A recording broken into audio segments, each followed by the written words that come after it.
तर झी 24 तासनं उघडकीस आणलेल्या पुणे जमीन गैरव्यवहार आणि पालघरमधील घटनेवर आमदार निलेश राणेंनी प्रतिक्रिया दिली आहे. पुणे जमीन गैरव्यवहाराप्रकरणी पार्थ पवारांबाबत चौकशी सुरू असल्याचं निलेश राणेंनी म्हटलंय. तर पालघरमधील आदिवासी भागात मुलींच्या विक्रीचं रॅकेट झी 24 तासनं उघडकीस आणल्यानंतर दोषींना भर चौकात गोळ्या घातल्या पाहिजेत, अशी प्रतिक्रिया निलेश राणेंनी दिली आहे. त्यांच्याशी बातचीत केली आमचे प्रतिनिधी कपिल राऊत यांनी.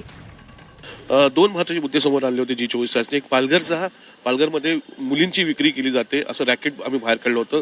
13-14 वर्षाच्या मुलींना 30 ते 40 हजार विकलं जातं आणि विरोधकांनी काल तसा आवाज उठवला. हे असं होणं फार दुर्दैवी आहे.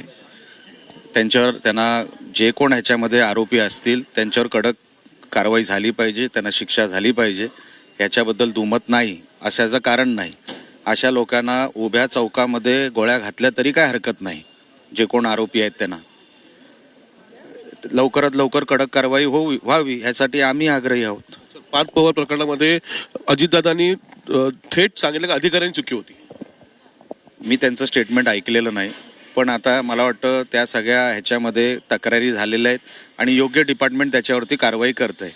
एकदा त्याच्यावरती कारवाई काय होते त्या सगळ्या प्रकरणामध्ये एकदा ते बघावं लागेल. झी 24 तासनी जी बातमी बाहेर काढली आहे पालघरची, त्याच्यामधले जो आरोपी आहेत त्यांना भर चौकात गोळ्या घातल्या पाहिजे असंही त्यांनी स्पष्ट केलं आहे. व्हिडिओ जर्नलिस्ट सागरसह कपिल राऊत, झी मीडिया, नागपूर.